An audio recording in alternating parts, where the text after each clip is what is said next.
All right, everybody. Welcome to the Western Rookie Podcast. I'm your host, Dan Johnson. And today we have a pretty exciting episode because the topic of conversation today is going to be about an animal who is on my bucket list, and that's caribou. All right. And there's several ways to approach going somewhere because I live in Iowa. Caribou do not live in Iowa.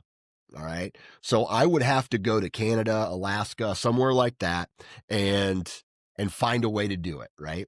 And so I want to have conversations with people on the Western Rookie Podcast that have done it or have lived it or have gone through something like that. And today's guest, Mr.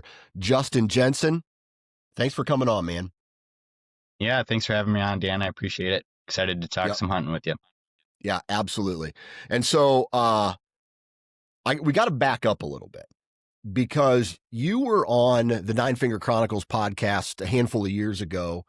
And I believe our kind of, I guess you want to call it a relationship or getting to know each other started back in the day when, correct me if I'm wrong, you were working for the DNR or you were a conservation biologist or something for Idaho. Is that correct? Yeah, I think I had just started in Idaho fishing game, the first time we chatted. And then, I don't know, even previously, was I in South Dakota the first time we called? And Yes. I think the second Yes. time I was in Idaho. Yes. Yes. So you were working for the Department of Conservation for South Dakota and Idaho. And then recently you've moved from Idaho to Alaska. Is that correct? Yeah, we've been in Alaska just over a year. Okay. All right, cool. So talk to me about what you do for a living and what brought you to Fairbanks, Alaska. Yeah, so I did went through school for wildlife biology. Went to school in South Dakota State, did wildlife jobs all over South Dakota a couple of years, and then worked in Nevada for a couple months. And then I went to Idaho in 2018, and I was there for 6.5 years. Got my master's in uh, natural resource conservation at the University of Idaho, and then worked for Idaho Fish and Game for full time for 3 years. And then I took a job with Alaska Fish and Game up here. Um, Unfortunately, it didn't fully work out 100%, and um, my job kind of ended the end of mail out early September, mid September. Now I'm working for the Alaska Railroad, heavy equipment Okay. operator. So we Okay. wanted to stay. I still love wildlife, obviously, but I Yep. enjoy what I'm doing too right now. So. Okay, cool. And just out of curiosity, did that job go away when Doge or whatever, when the federal government was cutting funding to a lot of things? No, there's states and federal is different. I saw a Okay. few federal friends kind of lose their jobs over the Doge stuff, but state's not quite as affected by that Okay. federal funding. Okay, cool. Cool. All right. So life comes at you and it gave you a different railroad to take, put your train on and take it, and now you're working for the railroad. Yeah. Um, what do you do for the railroad? And does that allow you to be outside and still be in wildlife and everything? Not for wildlife, no. Basically, the railroad is pretty vital to Fairbanks. Mm-hmm. A lot of what comes to this town is shipped up via the railroad. It's barged up from Seattle, and then it gets on a train in either Whittier or Seward and rides the rail till it gets to either Anchorage or Fairbanks. And so all those trailers, like semi trailers you see, they can ride the rail. We have uh, machines, uh, what are they? Van loaders are called. Basically, it's a machine that'll pick up a trailer off the train, take it off, and drop it so the semis can come and pick it up. Gotcha. So it's pretty vital for Fairbanks. I've been outside working in 30 below the last 2 weeks. It looks like it's about to get colder, even colder in January. They're predicting a couple negative 50-degree mornings, so that might be a little chilly. But Dang, dude. Dang, dude. Every time I look at Alaska, Alaska's kind of a really weird state or a weird area because I'm guessing the coastal parts are warmer than the interior parts of the mhm, state. And so when you see like whenever every once in a while they'll flash, today it's colder in Iowa than it is in Alaska or something like yeah, that. yeah, But they're not talking about like interior Alaska or northeast Alaska, way up there. So uh yeah. Alaska is they just always so trick big you. and so diverse. Yeah. Yeah. They were saying that Juneau, I saw on Facebook or something, Juneau had like the couple of the coldest days they've ever, or record breaking days, and it was like negative 10. Yeah. Negative 10 in Fairbanks, Alaska is like a pretty nice day, especially after you've ribbed through a couple of negative 30 mornings. Yeah. Um, it's pretty crazy. Like you work outside at negative 30, you can literally feel the temperature rise. Um, by, in 10 degrees, you're like, wow, it's really warmed up. And it's still 20 below. Yeah. That's crazy. And it's a little bit of perspective, right? Because I've been in some of the nastiest, hottest, most humid places. Like I spent a week down in New Orleans once, and it was disgustingly hot and humid and gross. And to the point where I took an extra shirt with me everywhere I went so that when I would walk outside, I would start soaking, so I would be soaking wet with sweat. I would have to change my shirt before I went into the building. I'd let that one dry. And then while whatever's happening, and then I would go back outside, switch t-shirts again. And so that I had a fresh t-shirt. Now I can imagine if you're in that environment, you get acclimated to it at some point, just like you would in Alaska, where you feel like, oh my God, it's only negative 10 today. God, what a summer day we're having here. Yeah, it's kind of crazy. Obviously, I've lived in Idaho and I grew up in Minnesota. I know that hot humidity. When we were living in Idaho, right before my wife and I got married, uh, it was 112 in Lewiston, and it was like you're sitting in an oven, just a dry heat, kind of Yeah. super dry, hot. We went back to Minnesota in mid-August for our wedding. It was 80 degrees in Minnesota, and same thing. Yeah, you step out of the house, and you're dripping sweat. Yep. But Fairbanks on the flip side is like a desert, honestly. It's everything is a dry cold. And I know you're gonna laugh when I say it's a dry cold. It's different. It is different. Like I've been in Minnesota winters. It's that wet snow. You have so much wind. Um, the worst part about Fairbanks is just the temperature. Like it'll snow here. It'll warm up and snow. Um, it'll get to 5 below and snow for a little bit, but it stops snowing, it gets cold again, and it's just dry. Um, it feels different. Like 20 below Yeah. doesn't feel that bad than, 5 below in Minnesota with a 30-mile-an-hour wind and whatever, 60% humidity in the winter. Yeah. It is different. So, Yeah. What's an average July day in Fairbanks? yeah, so it can vary, but our summers are absolutely gorgeous up here. Like most of the days were sunny and 70 degrees. The springtime's really crazy when all the sun's coming back and you've got, 16, 17, 18 hours of sun in the spring. Um, it was like 45 or 50 degrees. I think 45 in April.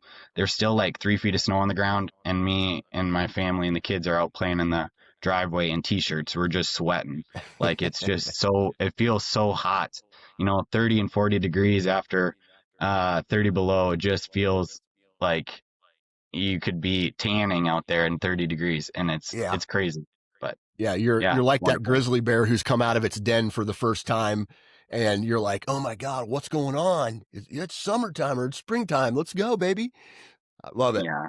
Okay, so I talked to you, man, about What did you do? What did you do in Montana? You went on a mule deer hunt at what's that big piece of public land that's just absolutely wild? You went on a mule deer hunt there, right? Oh, yeah, the Frank Church Wilderness. D- Did that a yes, couple times when I lived in Idaho. Yep. yeah. So you've been on that big adventure hunt. You've hunted in Idaho. You've hunted mule deer in South Dakota. You've done that big mule deer hunt at Frank Church. And how does hunting in Alaska compare to what you've done in Idaho and Montana and South Dakota?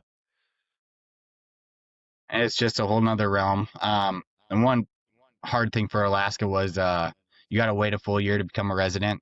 Okay. So we moved up here in September of 24. Um, and so luckily I was able to do a cow elk hunt early in Idaho right before we left because that was going to be my only hunt of 24. I Mm, wasn't going to do any non-resident hunting in Alaska. I killed a cow elk early in August right before we left, and that kind of got our freezer full before we moved up here. And then I pretty much had to wait a full year to go again. And uh, with work and everything kind of going on, I didn't know if I was going to be able to get out to do much hunting um, this fall. But the way things kind of shook out, I was able to make that trip up the haul road. It's just kind of the easiest. I had been up there one time before, and I kind of knew what to expect. Um, so that I kind of ran up there mid-September. I had about 3 days to hunt. yeah. But comparing those to other hunts, Alaska is just uh, different logistics. I've Yeah. Our first hunt up here was 2020, and we did that haul road hunt for Caribou. My wife and my dad and I. We used a transporter that time. Being a non-resident, didn't really know what to do or expect or how to go about, but that was my first trip to Alaska, uh, and everything worked out great. It was beautiful. 65 mid-August, sunny every day. We saw caribou every day. We all filled our tags. Bugs weren't bad at all. Hardly any wind. It was like the most perfect caribou hunt you could ever imagine being your first time in Yeah. Alaska. Yeah. And that just kind of like hooked us a little bit. And then my wife and I came back up here the following March. She wanted to see the Northern Lights before we were about to have our first kid, so we came up to Fairbanks for 3 or 4 days. We got to see the Northern Lights and cross off her bucket list for that.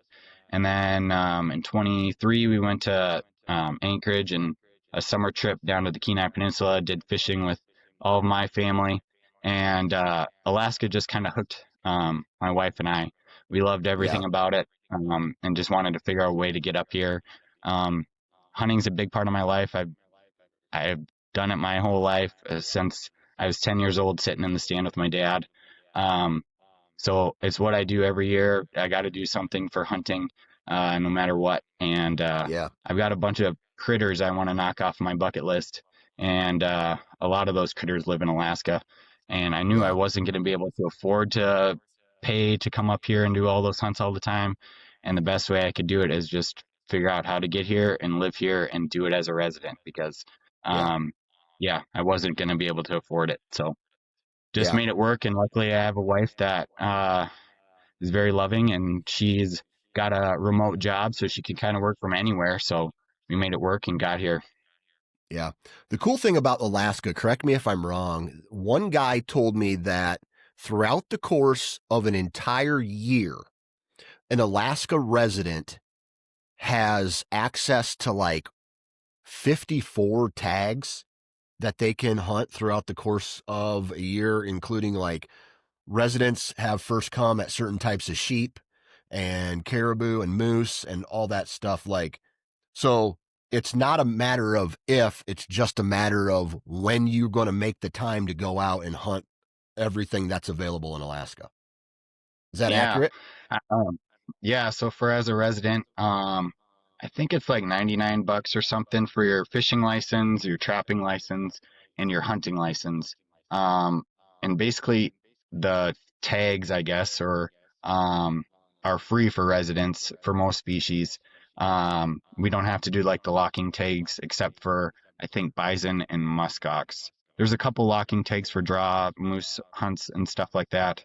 Um, but if you were to go out, just wanted to hunt caribou, as long as you had your hunting license or bears or sheep or whatever, you just have to have your harvest ticket, which is pretty much free. So you can do all those That's species crazy. for $30 if you just buy your hunting license, instead of your fishing and trapping. But the first year we went with our transporter, he was telling us 1 year he got every species except mountain goat in 1 year. So he got a grizzly, black bear, caribou, sheep, blacktails, moose, caribou. He just ran out of time and didn't get a mountain goat that year. And I just thought that was crazy. Coming from, I think, Idaho at the time, I was like, wow, you could hunt all those critters in a year. Yeah. Stuff people dream about, apply for a lifetime to maybe even get a chance to draw. Might not even Yeah. draw a sheep or a goat tag in the lower 48, but you can come and do it every year. Yeah. Um, that got me pretty excited.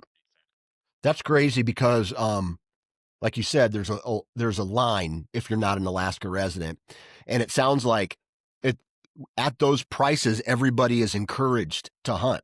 At the same time, it takes the logistics of living in Alaska. I don't know. You look at some of the grocery store prices. I've seen on some YouTube Yeah. videos like the grocery store prices in Alaska are outlandish. And so obviously you're going to get cheaper meat if you go out and hunt it. So, um, you know what Yeah. I mean? So, um, what about the species like Dall sheep and some of the bigger, like the more sought after sheep species, and even I guess even mountain goat residents? You get those free tags as well. And is the limit one every year, like one moose every year, or can you go out and shoot multiple moose? So it depends on the area and what, the unit is providing. There's some areas like different caribou herds. You can only harvest one caribou from that area a year. Where I hunted up on the Haul Road, non-residents can take two bulls and residents can take five caribou. The Western Arctic herd, kind of Northwest Alaska, I think residents can take like 10 caribou a day. Um, and pretty much year-round season up there. Just because they That's live off of crazy. it, it's vital for them. Yeah, Yeah, that blows my mind. And I understand like surviving off of a herd. But then when I hear like about the caribou, like going into this caribou conversation, like caribou like people are worried about them in certain parts of the Canada and Alaska. Based off of what is it different? Is the herd that you hunt different than, like, I don't want to say like an endangered species, but there's certain parts of Canada where they're thinking about taking caribou off the table for hunting to let the herds rebound.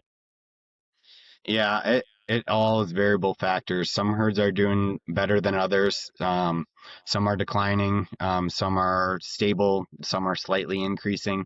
Overall, I don't think caribou are doing great. They're um, not seeing the giant herds that they did, 10, 15 years ago. Um, they're kind of going down. Climate change has changed a little bit up here. Different things are impacting caribou, and overall, I think it depends on the herd and what's going on with them. Predators play a big role in that. Different herds down, kind of down by the peninsula, like the Mulchatna herd. That one's been struggling, and that one's pretty vital for communities down there, and they're trying to do predator removal to try to increase that population of caribou down there. Other herds I are take are that. like sense. I take that grizzlies and wolves are impacting that herd. Yeah, I think Okay. that's what I was kind of reading. They were going to try to do grizzly bear removal and wolf removal just to try to increase populations and give them a chance, a little bit more of a chance. Yeah, absolutely. Cool. All right. So obviously as a resident, you had, your logistics aren't as complicated now as being a non-resident and coming in from the lower 48. I want you to talk a little bit about what the logistics are, or what someone can expect just getting to Alaska first, and then specifically what you're going to need as far as logistics to hunt caribou in Alaska specifically. Yeah, obviously non-residents can hunt different herds all over, but one of the most accessible ones is this Haul Road hunt, the Central Arctic herd, just over the Brooks Range. When we were planning our first hunt up here for that trip, I was kind of intimidated and just like, man, I think what we were 26 or something like that, trying to figure this out. We just got out of college, had low paying jobs. Um, my wife was ready for kids, and I said, we got to go caribou hunting before we have kids. This is the life dream of mine. And so we figured it out, and got it all planned out. But once we did it, and once we did the hunt, we looked back on it and it was like, man, it's not that scary. It's just like hunting non out of state anywhere in the lower 48. The only thing is the biggest logistics is just getting here and getting your stuff home. And that's just a couple of flights, and planning that stuff.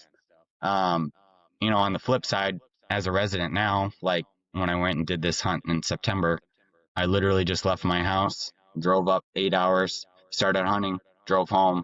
It was a little bit easier. Um, but as a non-resident, I think, a good way to start would be a caribou hunt. Uh, they're not as intimidating as sheep. As a non-resident, you need a guide for sheep, grizzly bear, and mountain goat. You don't need a guide for moose or caribou, blacktails, black bears, anything like that. You don't need a guide for. But I would say this is kind of like your entry into Alaska would be a good caribou hunt. There's lots of transporters and stuff that can provide access to different herds or different areas that a non-resident would want to go. Um, or you can just do a DIY and drive up So and one hunt off second. the road. Yeah, 1 second. So you've mentioned a transporter several times. Is that a vehicle or is that an actual person who takes you? He's not an outfitter, but takes you to a place to drop you off. Yeah. So the difference between a guide and a transporter, a guide's kind of there holding your hand. They can, bring you where they think the best places are. Um, and can guide you to, your hunt. As a transporter, they have different rules. They can't be there. They basically are just your transportation. Yep. Whether that be an airboat transporter, and that's who we used the first hunt up here. It was just a boat on a river. They dropped us off on camp, and they had gear that we could rent from them, which was kind of nice that we didn't have to take extra gear from home for that hunt. We just rented gear from them. And then, oops. And then there's airplane transporters as well. Yep. And so, yeah, they just basically drop you off and pick you up. And that's their job, and Gotcha. they go from. And is that something that you would recommend on somebody's first hunt to Alaska? Is doing that, or like going with a guide, or going with a transporter, or just saying, my experience tells me just go 100% DIY, rent a vehicle, go up the road, and walk from the road. I think that's got to vary on, each person's either financial income or hunting experience in general. If Yeah. somebody's got the funds and have hunted whitetails in a tree stand their whole life, but have never hiked and done anything out west, even in the lower 48, um, you're probably a best bet would be a guide. The reason we picked a transporter for our first hunt up here was my dad's a little bit older. He's in his 60s now. The tundra's no joke, honestly. You hear stories about the tundra, but walking across the tundra can be pretty rough. That hunt in particular is archery only for the first 5 miles, and then once you get out of that 5 mile range, you can use a rifle. And so, just thinking about that, I just wanted to increase our success, thinking this was going to be our only trip to Alaska, only time we'd ever get to go caribou hunting. That's why we kind of went with the transporter that first time, and just try to increase our success a little bit, not knowing what to do. But depends on your hunting experience and what you're comfortable with. If somebody's bow hunted out west a little bit, I would say it's pretty easy to do it DIY. Hunting caribou is very similar to like pronghorn hunting or antelope hunting. Wide open spaces, you can see for miles. You can see these animals, um, and lack of cover. Um, and so you just, if you're an experienced bow hunter and you've hunted, say, pronghorn in the lower 48 with a bow, I would say this would be pretty easy to just transition and do a DIY archery hunt, off the road.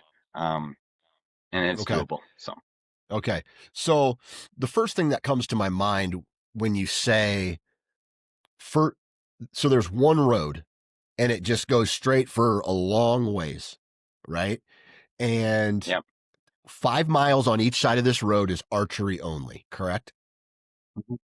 Yeah. Okay. Once you cross And then the it's Yukon River, then yeah. okay. All right. So the question I have is there an archery only tag, or do you get your tag and you get to choose the weapon that you get, or is the tag weapon specific?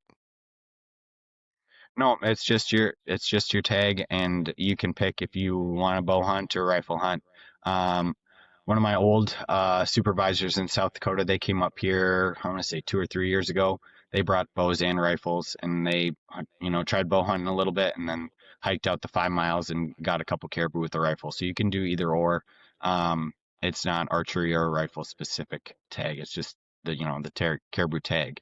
You get to pick what you want to do. So. Gotcha. Okay, cool. All right.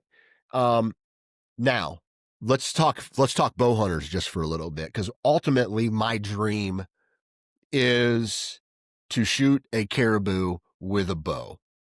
Based off of what you've done, is that like in that first 5 miles, or are people uh, running into caribou, enough caribou to hunt? And if so,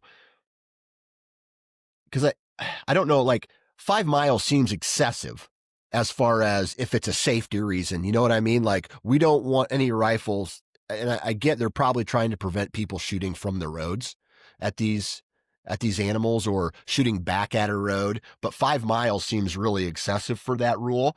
Is it fairly easy to get into archery range within that first 5 miles of that road of a caribou? So caribou are, migratory animals, and they kind of can move a lot and cover a lot of ground. I don't remember the exact total. So basically, like once you come up over Adigan Pass, which is like the pass at the Brooks Range, you drop down and get into the tundra, or the North Slope is what it's kind of called. Yep. The North Slope of the Brooks Range. And you can kind of hunt caribou anywhere from the North Slope to Dead Horse.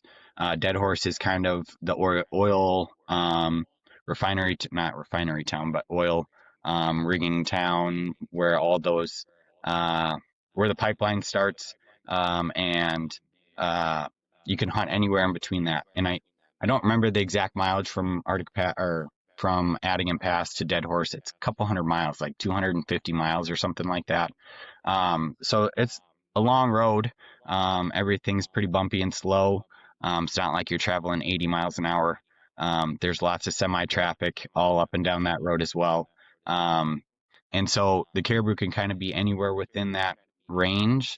Sometimes they can be far up north, and sometimes they can be in the mountains, and it kind of depends on the season. So the way like caribou, that herd in particular, works is they spend their winters up in the Brooks Range, kind of living in sheep country, in those wind-blown slopes. The wind will blow off the ridge tops, keep the snow off, and then they can get to their food. And then spring and summer, they go down and go on the flats, go up by the Arctic Ocean to calve. And depending on the bug year, they can spend their summers, right up on the coast, the Arctic Ocean, and that cycle just kind of repeats, and they work their way back in the fall, heading towards the mountains because that's where they're going to winter. So at any given time during the hunting season, they could be anywhere, within that 250 miles from the coast to the Brooks Range.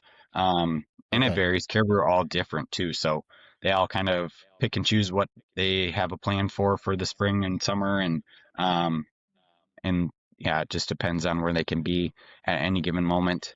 You could Yeah. drive that whole road and see two caribou, and you could drive that road and see, a couple thousand.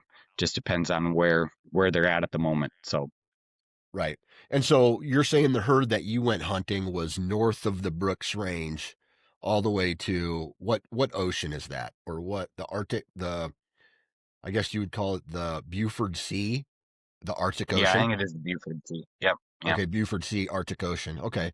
And then is there from Fairbanks where you're at, are there caribou herds from Fairbanks to the Brooks Range?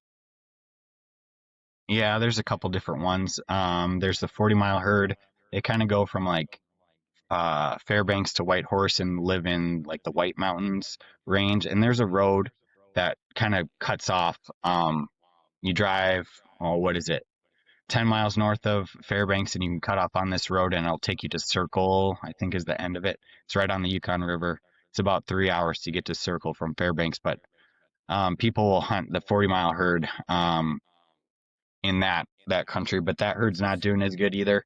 It used to be a couple bulls per residence. I think it's now down to one.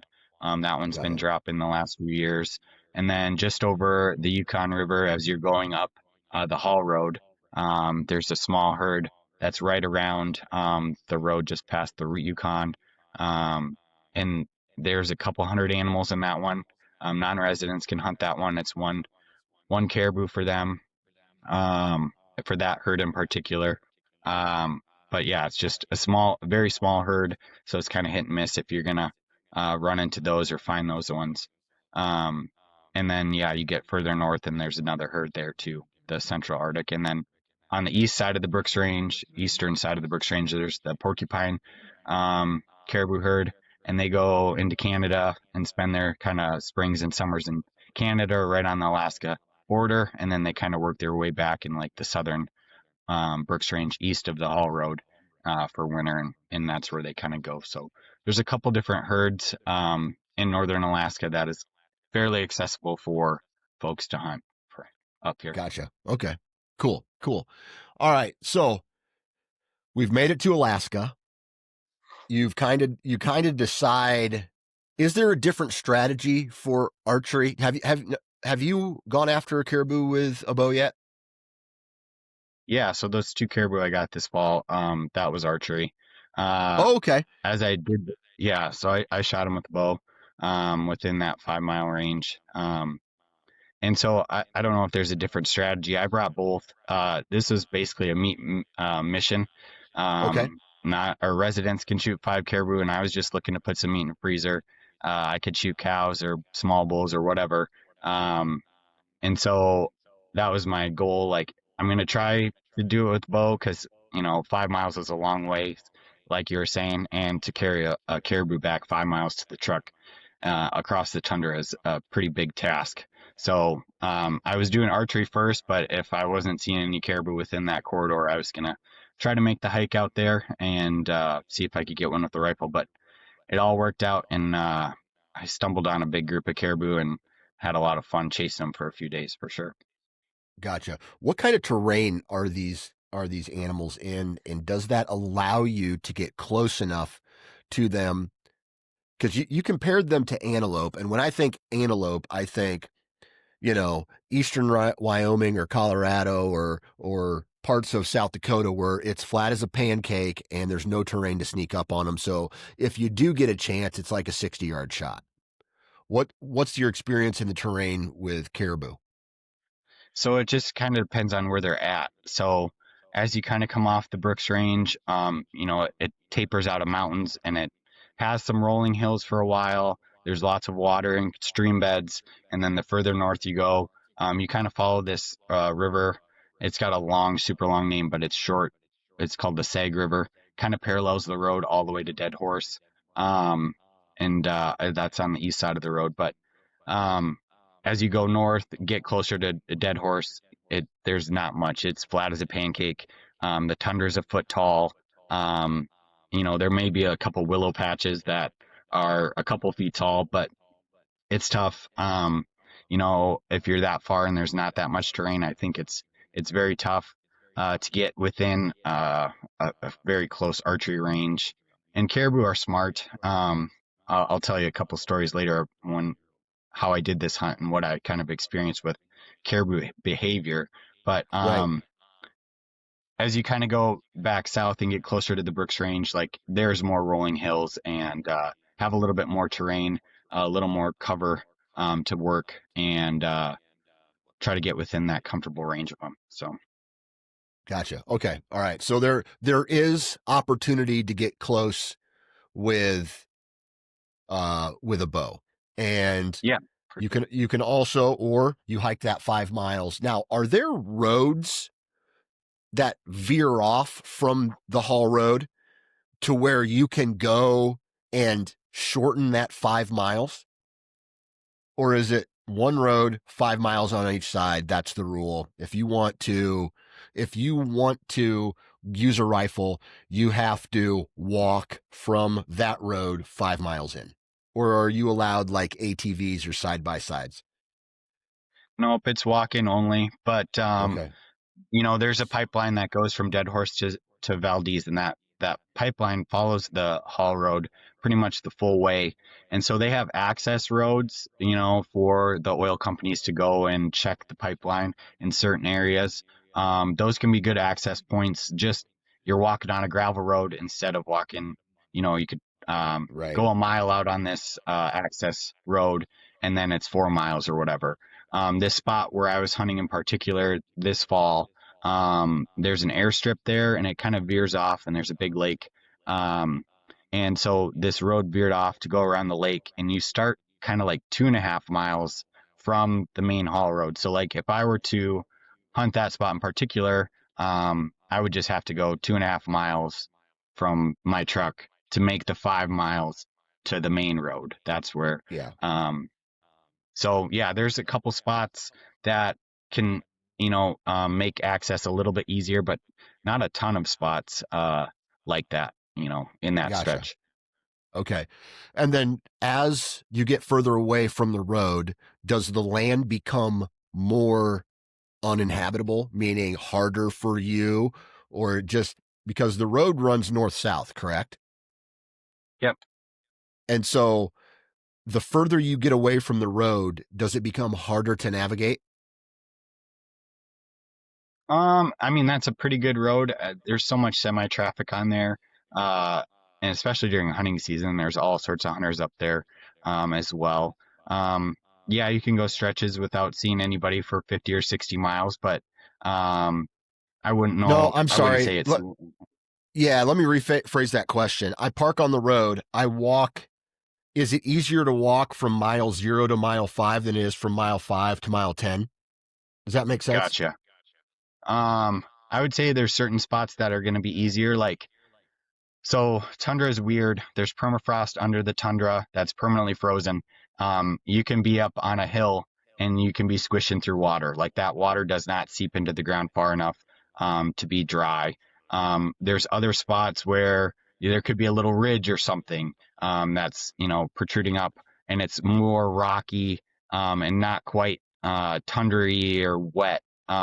So you can use those ridge lines as your advantage to walk a ridge line or something out there that's going to be a lot easier walking than walking down a creek bottom where it's going to be wet and you could be up over your boots or up to knees in water and tundra water uh, to walk through that 5 miles. So there's certain spots along the road that will can be advantage. It just depends on if the caribou are there or not to help Gotcha. you with that. So Gotcha. So far, you've made this hunt sound awesome and horrible all at the same time. I don't know how you're doing it, but you're it's doing all it really good. type B fun, right? It's Right. not fun in the moment, but as soon as you do it, you're like, wow, this is pretty cool and pretty amazing. Yeah. Yeah. Okay. So let's talk about caribou behavior. And, you get out of your truck, you walk in, you got your bow or your rifle with you, and you come up to an area and you see caribou, right? What's the first thing that you've learned what to do as far as just observing them and knowing what they're doing in order to get close to them? A lot of times, always caribou are moving. In this hunt particular, I had kind of an idea where I had heard caribou were crossing the road about 35 miles past Arctic Pass or Adigan Pass. And as I came out of the Brooks Range, I just started looking. Like I had left my house here at 11. I made up there around 6, and it didn't get dark even mid-September until about 9. Alaska's got weird hunting rules in that sense. Like there's no sunrise and sunset hunting restrictions. You literally can hunt 24 hours a day as long as you're not using artificial light, especially in the summer, in August, our first hunt up there, the sun never set. I think my dad shot his first caribou at 9:30 at night, and we got the caribou back to the tent at like 11:30, and you could still be hunting at 11:30 p.m. if you wanted. Um, Yeah. and it's just pretty cool in that sense.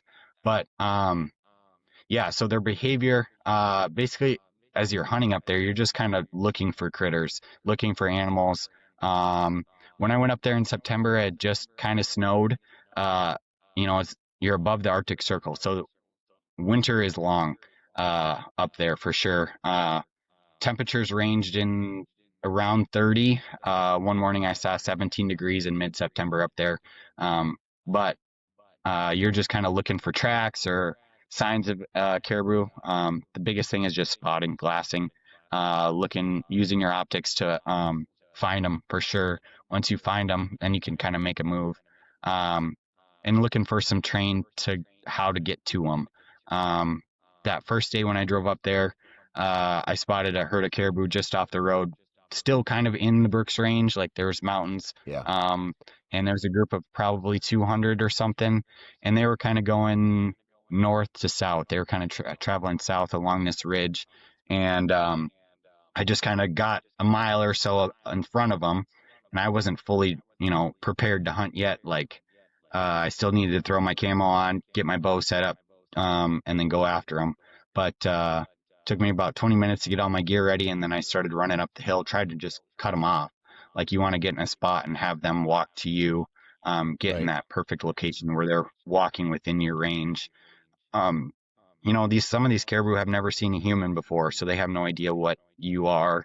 Some of them are curious, like they'll see you from a distance and run up to you a little bit to see, are you another caribou? Are you, what are you? You don't look like a wolf or a grizzly bear. So they'll kind of run up to you. Um, a lot of the experience I had this fall on this hunt was they knew uh, what archery range was. It seemed like um, they would keep a distance at 100. Like they knew Yeah. what 100 yards was, and they would walk. They'd be coming right at you. They'd see you, and they would just kind of veer out to 100 yards and walk right around you, and then they'd come right back to where they were. Um, yeah, it was kind of interesting that they just knew what people's archery range was, They and had a safe. They had a safe range. They're like, yeah, I'm interested, but not that interested. I gotcha. yeah, I gotcha. yeah, for sure. Okay. And so that was kind of your strategy, was to locate them from a road and then hop and then kind of evaluate through binoculars or something to try to get their angle and then drive ahead, intercept them a couple miles down the road or something like that. Well, I was just trying to figure out how to get into archery range, and I'll just kind of Yeah. run through it quick. But that first night, I went after a group um, of 100 caribou or something. I think the closest I got was like 120 yards. I wasn't.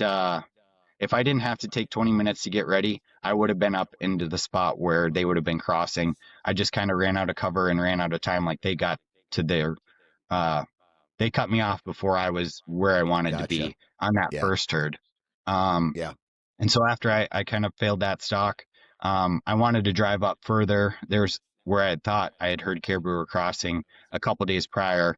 And so I drove another 30 miles up there. But as soon as I got out of the mountains, it was super foggy. There was it was cold. It wasn't windy, but super foggy. You could only see 200 yards. So like optics wasn't gonna be a play at that far up.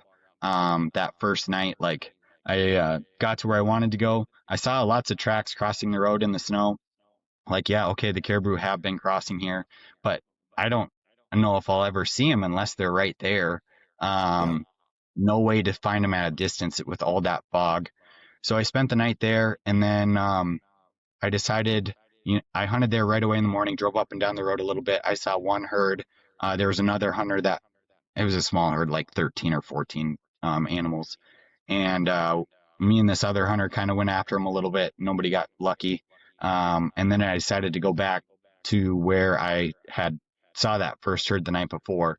So I drove back the 30 miles, and I'll tell you right where it is because it doesn't matter. There's one road. There's the Caribou can be anywhere. It's Gilbert Lake, right as you came off Adigan Pass. The big lake's right there. There's an airstrip right there. And as I got back towards Gilbert Lake, it was about 9 in the morning or something. The fog had lifted, like the sun was shining in the mountains, like you could see again.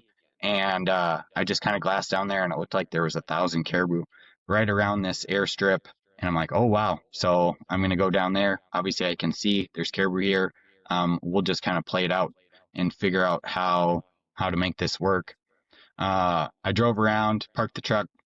There's caribou walking everywhere within, a couple hundred yards of me. Um, and how I first thought about going at it was maybe like, okay, just sneak right up to them and get within range. But that behavior, like it'd pick you off, see the movement, and stay out to 100 or something like that. They would kind of run off and then stop and look at you. Just couldn't quite get in your comfortable range. Um, I, I like bow hunting, and I just hadn't done it in 2 years, so this was my first time bow hunting in 2 years with kids and everything going on in life. I hadn't bow hunted in 2 years. I had like one or two chances to shoot my bow this summer, pretty much to verify my sight was still good. So I kind of limited myself to about 60 yards as my comfortable range of what I was going to take an animal or shot at an animal for.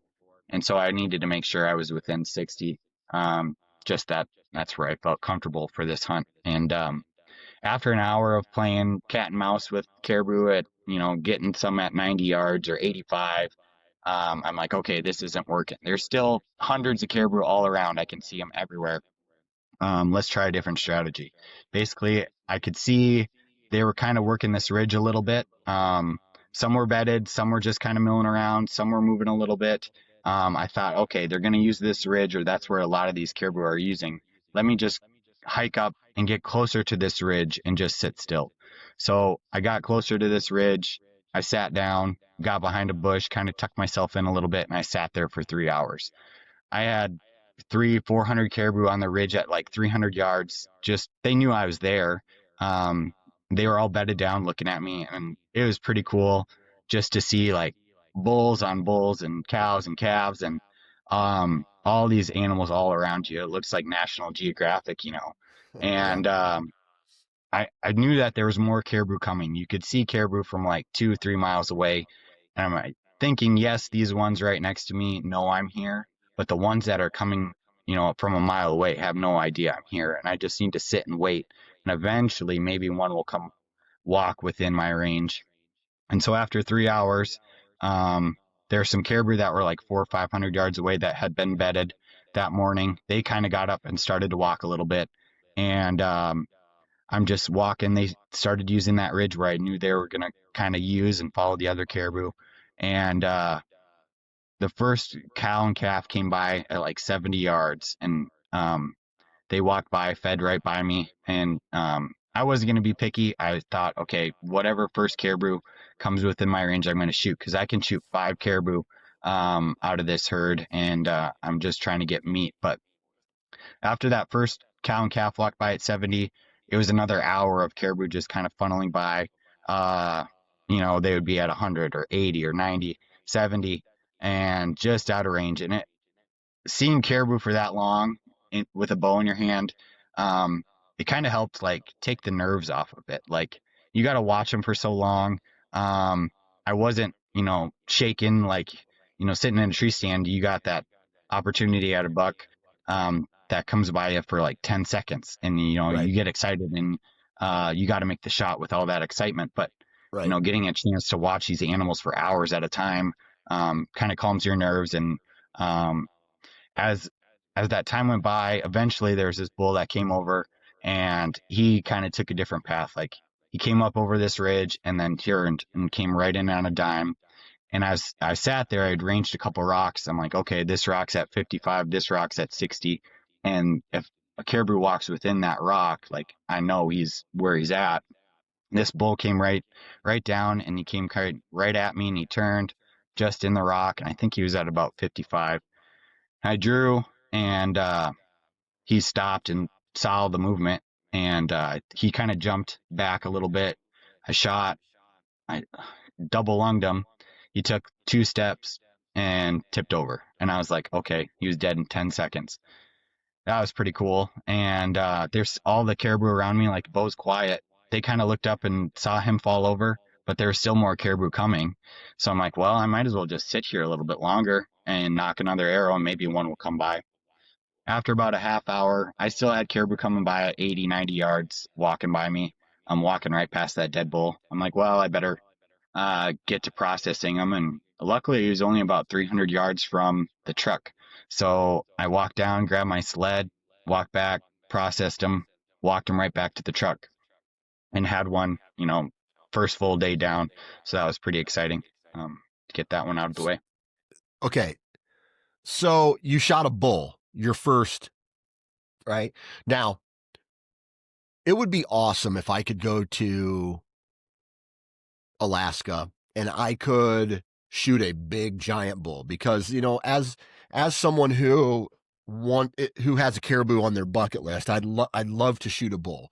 When you have that many caribou, are you seeing big bulls? Are you seeing small, like I guess as I look at it, my my knowledge of caribou started from National Geographics and documentaries Mhm. about Alaska and Canada and stuff like that.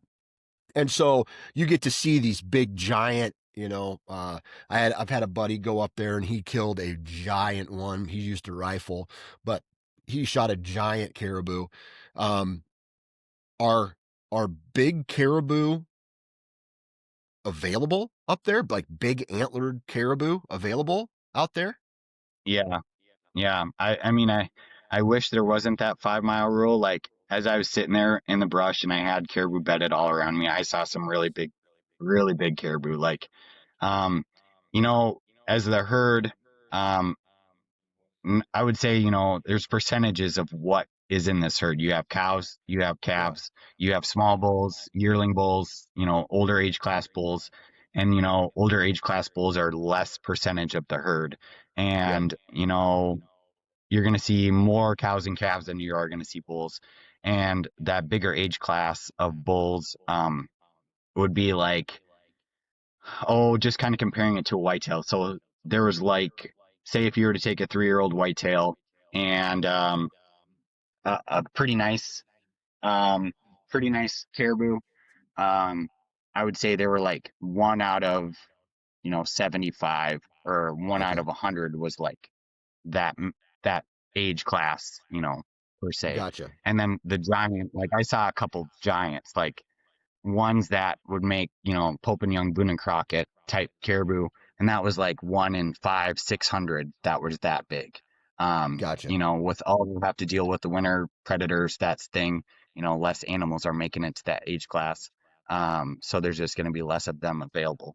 But I saw this one that just it was just beautiful. It's like what you see in all those hunting magazines of a giant caribou. It's just long, long beam tops and a big shovel and bezzes. And he was bedded at about 250 yards for a couple hours, and I just got a chance to watch him, and it was pretty cool to see that in that sense. Um, but yeah, just I wasn't going to be picky at what I was going to get at. But Yeah. it just lucked out like that first caribou that came in range was a really nice bull. I would say it's probably like a three or if you were to compare it to a whitetail, it was a 3 or 4 year old type buck, Yeah. Um, I don't know how to score caribou, but uh, I'd say it's probably pretty close to Pope and Young. Um, so pretty excited for that to be my first archery caribou up here. Yeah. Yeah.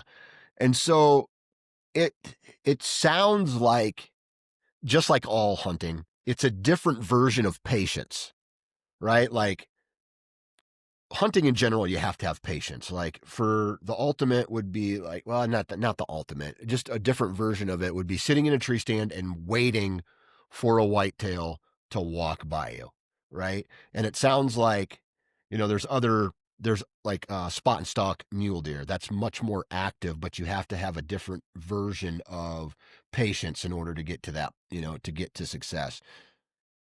What version of patience is needed for this type of hunt? Well, I'm not a very patient person. When I lived in Idaho, it was very hard for me to be a turkey hunter. Like there was lots of Mm, turkeys. Um, I, I don't like sitting still for a long periods of time. I loved antelope hunting just because you could get up and move. I love mule deer hunting because you could glass and hike and you're always moving. It's very hard to me to sit still, um, and be patient. But I think in this sense it helped. Like, yeah, I was sitting there for 3 hours, but I had caribou all around me, like stuff to watch. I'm looking at the beautiful mountains. Like it was a beautiful sunny day that first day. Um, yeah, I had to be patient and wait, till I had something within my comfortable range. But um, you're in Alaska. You're looking at stuff. If you're coming from the lower 48, you're looking at stuff you've never seen before. good Um, point. blueberries on the ground. I'm sitting and picking while I'm waiting. Yeah, it's just a Yeah. whole nother experience of how to be patient. So So, are you concerned at all about bumping animals, knowing that there's another group that's eventually going to come by? Are you like it? Because I would be, if I didn't know anything about caribou and I saw a herd right there, I'd be like, dude, I don't want to spook them. I got to wait for them to move. Is that still the play, or do you just go into is position more important than spooking them, knowing that more are coming through? yeah, and I'm not saying I'm a 100% super experienced caribou hunter. This is my second caribou hunt ever, so Yeah. I was kind of learning as I went. But um, where I was hunting in particular, like you could see caribou for a couple miles, and you knew that there were more coming. In that sense, like I was not scared of bumping caribou. Um, Mm. and I'll give an example on the second bull I ended up shooting a couple days later. Um, so in this one, I got two bulls, but I lost one bull. But with having that many caribou around, um, you're not scared of spooking them. And there was other hunters around. The time that I went was September 18th through like the 21st or something like that, 3 or 4 days in that range. And so non-residents season ends September 15th. So I think a lot of non-residents had just left, and it was just kind of residents left up there. And where we were hunting, like all those hunters are going where caribou are. So there's other hunters around. There was probably 10 other trucks in that same kind of area hunting the same herd that I was too. I wasn't hunting by myself. And so, there's other competition for the same critters. You just kind of had to make the play and figure out, how you wanted to go about it and, play with other hunters hunting around. Like you can watch other hunters going after caribou too. And everybody was all trying to do the same goal, right? We were there to just harvest caribou and Mhm. try to be successful. So yeah, you weren't Yeah. too worried about bumping them, knowing that there was, in this sense, in these couple days, there was, a couple thousand around, and they were just kind of hanging around there. Like they would go one way for a while, and then you'd see them coming back the next morning, and they were there. But then, one morning you could wake up and they were all gone. Yeah. Like you wouldn't see a caribou for miles. They're just gone. They left. They're gone. So, Yeah. So there's no you real know, pattern on them. strike while the iron's hot, right? Right. Okay. All right. Makes sense. All right. And so you said you lost one. Bad shot? Yeah, so that first day I harvested that bull at probably, I want to say like noon. I got them all cut up, brought them back to the truck, and I was sitting there. I grabbed some food. I was just gonna do Euro mounts on these skulls, so I was taking off the hide around the skull sitting at the truck. And where I'd parked, it was like an old gravel pit. Like there's just a little flat spot where I was parked and camping, just sleeping in the bed of my truck. But then there was like a drop of where they had pulled gravel before, and there's like a square dike or something that kind of went around that.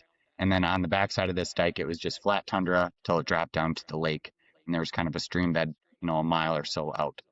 And I had just finished cleaning all the hide off the skull, that first bull I had shot, and I walked, down to the edge, and I was gonna just put the hide and scraps away from the truck a little bit. And I look out, and there's like 6 or 7 caribou right down in this bottom of this old gravel pit, and they saw me right away. But they were going to walk towards the road, so I ran back to the truck, grabbed my bow, ran up the road a little bit, and tried to like cut them off as they were going to cross the road. And they, I don't think they saw me, but where they were going to walk, I was going to run out of cover before I could get into archery range. But I looked back, and there was another group of caribou kind of coming from the lake, back towards that gravel pit, closer towards my truck. And I said, "Screw you, 6 caribou. I'm not going to go after you. I'm going to go after the ones that are a mile out." And so I used this dike as my advantage, ran back, got down in the gravel pit, came up on the dike, and these caribou were walking right at me. There was probably, oh, I want to say like 20 or 30 in this little group.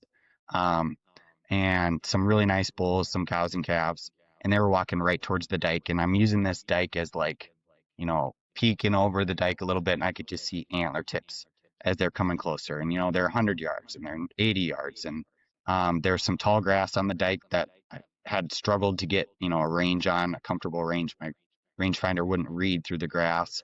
And I was just trying to think, okay, do I draw behind the dike, peek up over? And I knew they were close enough within my range, um, but I didn't know the exact range. And I'm sitting there, and all of a sudden, a couple of the cows came up over the dike, and they had stepped out, um, right, parallel with me, and bulls were following him. And I wish I would have ranged the cow to get a um, true Yeah. distance on her before the bulls came up over. But I didn't, just because I knew the bulls were right behind them. So I drew back. The cow saw me. They kind of took a few steps, got a little nervous. The bulls came up over, and there was like three or four bulls that were all within range. And I was sighted up on the first one and about ready to shoot, but then I was like, oh, that second one looks a little taller, a little bigger. So I kind of swung my bow back and put it on the second one, shot. And as I shot, like the first couple caribou that came up over the dike, they ran down to the bottom of the gravel pit. And then the other group that was on the other side of the dike, they kind of ran around um, a little bit and didn't know what went on. And wh- I wasn't sure about the shot. Like, my first shot on the first bull was a pass through, and I didn't know where I'd hit him until he dropped in 10 seconds, and I saw I double lunged him. This one, same thing. Like, it was a pass through. I didn't know exactly where I shot, and I looked at the caribou down in the bottom of the gravel pit. The couple cows, couple bulls. It's like, which one did I hit? I wasn't sure in the moment. Um, and they kind of worked their way out of the gravel pit onto the dike, met up with the other group, and just kind of slowly walked along the dike, and we're going to cross the road. So I went to where I had shot. I didn't see any blood right away. And I was like, well, I must have missed. And so I walked the dike around, and in the snow, I ended up just stumbling on blood. I'm like, okay, I hit this bull. Um, and they were still right there, like within 100 yards of me. And I tried to get closer, but I wasn't quite sure on which bull I'd hit. There was, a handful of bulls in there, and I wasn't 100% sure. And I didn't want to just fling another arrow. I wanted to know I was going to shoot the right animal. And I followed the blood as they crossed the road. They got across the road, and I started glassing from the road. And I watched this bull kind of fall towards the back, and he just bedded down. And I was like, okay, I know I hit him. He's hurt. Like maybe it was a shot back or something. Um, I watched. I had about an hour left of light until it got dark, dark. He was bedded for a while. The rest of the group met up with another couple hundred just over the hill, like they were all together mixed in. He got up, went 100 yards, stopped, bedded again, and in that hour, I watched him bed, get up, bed, get up, get it. He was hurt, but marked the last blood at the road, and he kind of disappeared right over last light and got into the big group. And I thought, okay, next morning I'll just get up and walk blood trail, and hopefully he's just dead right over the hill. And so that next morning I followed the blood trail, went to his last bed, found blood. But in the snow, it was so hard to track this bull. Like there's thousands of tracks in the snow. Like the caribou had been there for days. And so like the only way I could find his track was like if there was blood in his track. And it's all wide open. And so I was sitting just glassing too. Like caribou have big antlers, and the tundra is only like a foot tall. And I'm thinking to myself, okay, if he's going to be laying dead, like you're going to see antlers sticking up.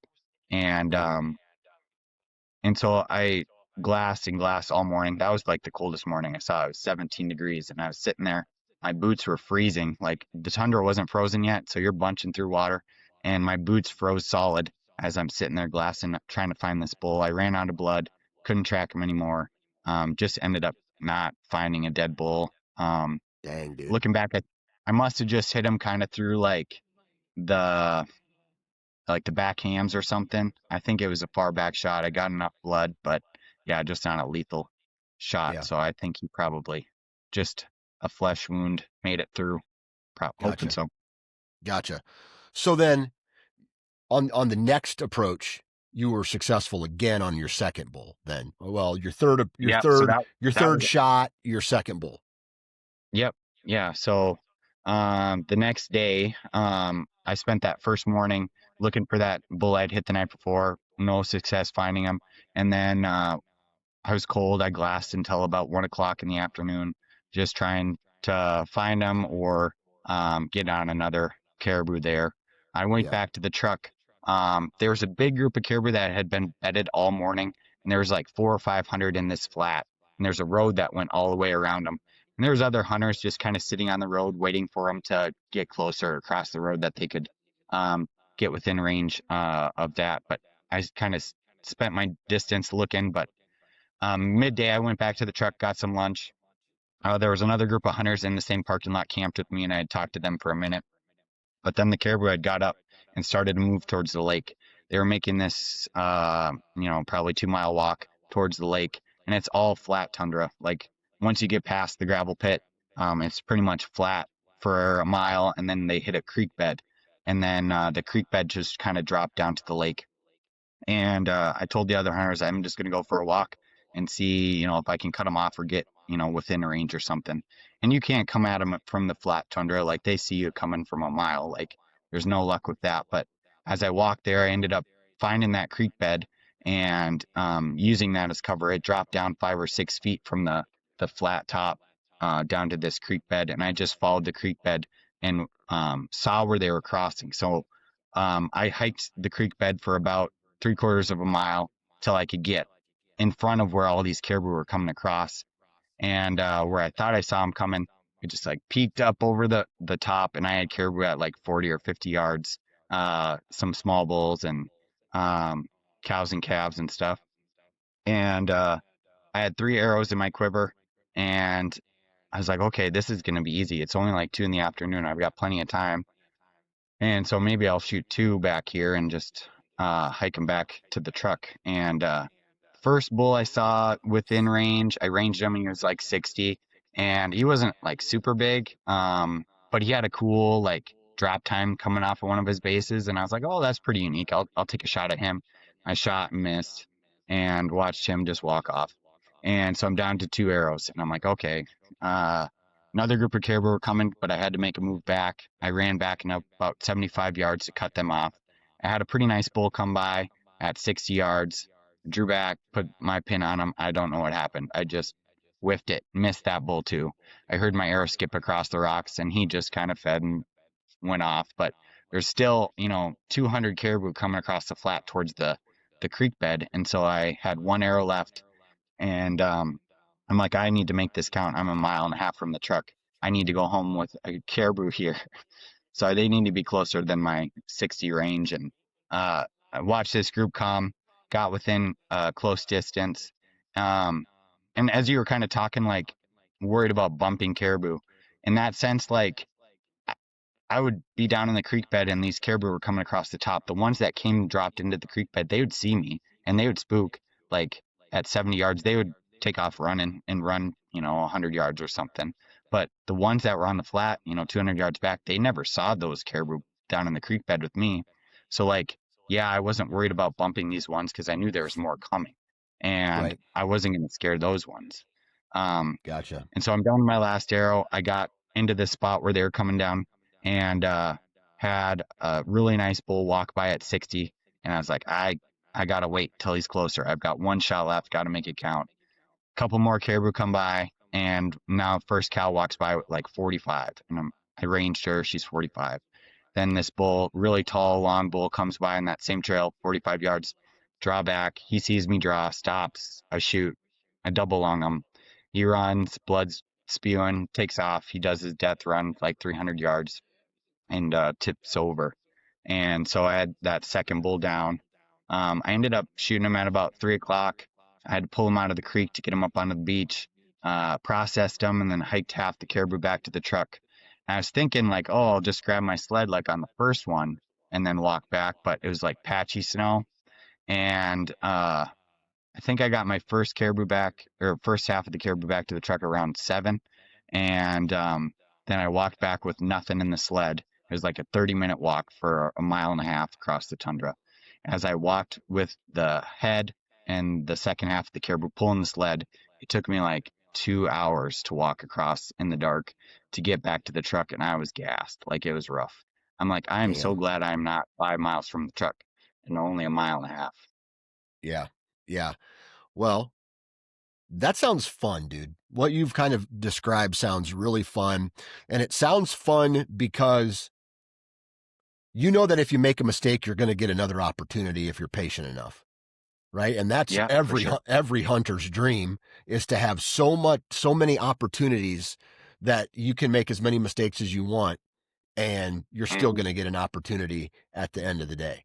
So that's badass. My other question is were bears ever an issue or a concern? So one morning, I don't remember if it was like the third morning or something.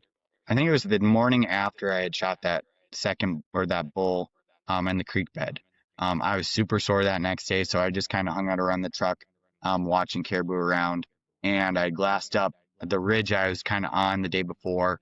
I watched a grizzly come up, peek up over the ridge, and I'm like, okay, there's a grizz, a mile out, and no other hunters saw him but me. Um, Mm, the grizzly kind of walked up over the ridge, peeked down, didn't see any caribou, walked back to behind the ridge, and then about a half hour later, he came back up over the ridge and just disappeared. Like I think he was probably just looking for gut piles. Um, yeah. I wasn't super concerned, like with grizzlies, especially in that sense. Like you could see for so far, like you could see them Oh yeah. coming if they Yeah. were there, right? You weren't going to be in the thick, thick Alaska bush, stumble on them at 20 yards or something like that. But you could see for a ways. And so I wasn't too Yeah. concerned about it. Yeah. Out of the two bulls that you shot, what would you guess is the average amount of meat you're taking home off of one caribou? Yeah. So what do they say? Like you get about a third of live weight. Um, And I would say these are probably like 300-pound bulls. And so Okay. if you get a third of processed meat out of that, I think I got about 200 pounds of meat. I know I did 100 pounds of grind and then roasts and steaks and back straps between those, probably another 50 to 75 pounds of that. So, 150 to close to 200 pounds of meat out of these two bulls. So, yeah, Uh, it filled the so freezer. 150 pounds for two caribou.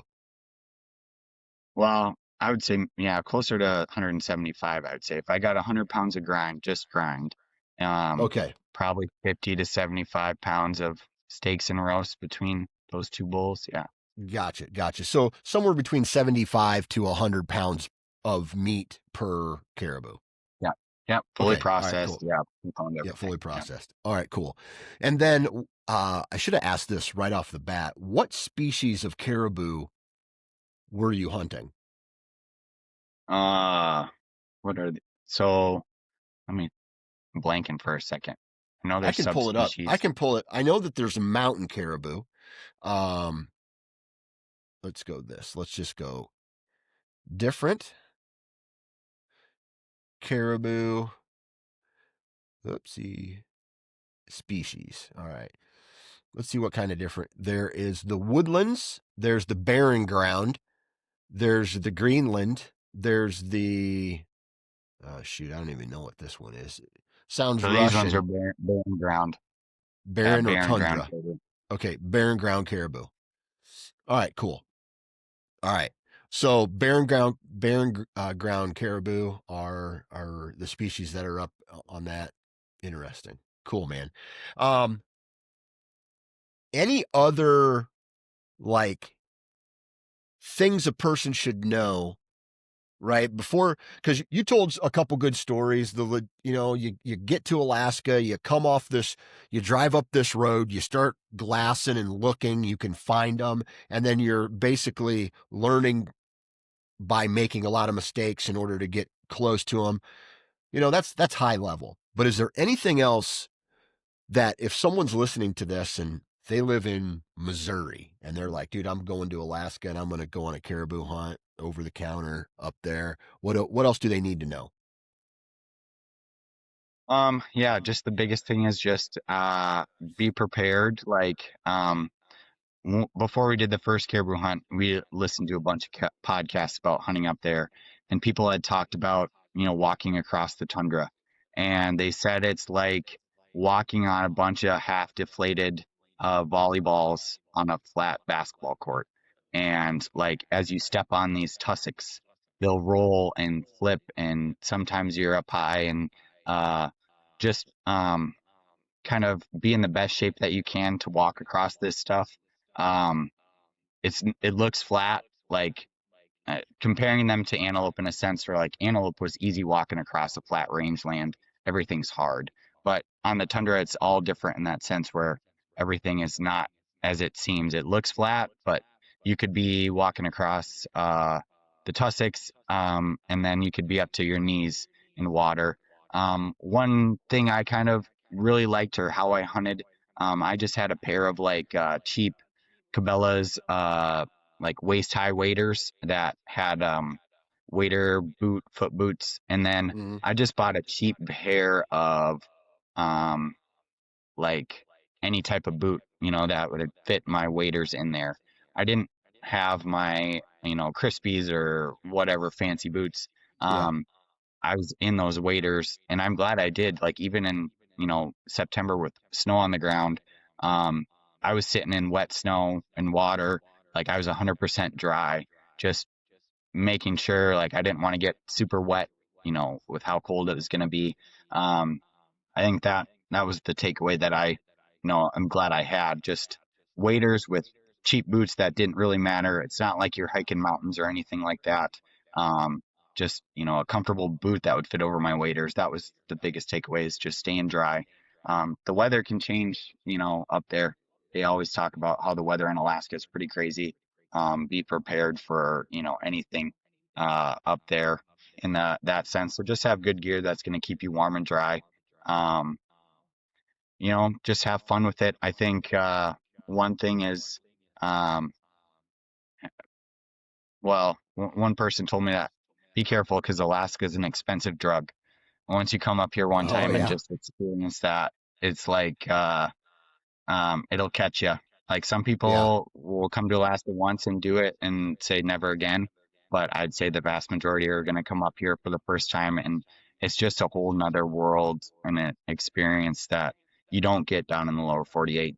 Um, and once you do it once, you're going to fall in love with it, and you're going to want to figure out ways to get back. And a prime example of that came here on a once in a lifetime trip for one caribou hunt, and now I figured out a way to live here just to do it more and more. So be ready for that. You know how pissed my wife would be if I went to Alaska and it was like, "Hey, honey, I'm going to move there. You're coming.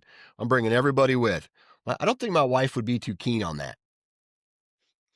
Oh, yeah, I don't know. It's just sometimes Alaska's for you, and sometimes you either love it or hate it. That's what they say is you Yeah. either love it or hate it. There's no in between. And Yeah. yeah, it's definitely a cool place. Get to do some cool hunts that you don't get to experience anywhere else, and just have uh great adventures. And I really enjoy adventure type hunting and just trying to figure out ways that I can go on different types of adventures on different types of species. And this seems like a pretty cool place to do it. And Yeah. I'm looking forward to the many years of being here just to experience these different types of hunts up here and enjoy what Alaska has to offer. Absolutely, dude. Love it. Um, you got me hyped up after this episode. I'm gonna have, as this Caribou journey of mine plays out a little bit more, I'm gonna be in contact with you, and I'm gonna be like, all right, dude, let's like. I can't go this year because I'm probably going to have a knee replacement surgery, which puts me out probably 2 years from any type of big hunt because I have to rehab the knee and gain strength back on it and all of that stuff. So I gotta figure out that that's the first big thing that I got to do. But as it starts to play out in 3, 4, 5 years, I'll be I'll be knocking on your door, my friend. Yeah, yeah. Just give me a call. We'll figure it out and we'll get her done. Um, it's a crazy adventure, and you're gonna love the time once you get up here and see what Alaska's like. So yeah, happy to help any way I Absolutely. can. Absolutely. All right, Justin, man, good luck. Congratulations this year on the two bulls with a bow. Good luck in the future with all of the species you have at your doorstep. And thanks for taking time out of your day to hop on and share your story with us. Yeah, thanks for having me on, Dan. I appreciate it. Have a great rest of your day and Merry Christmas.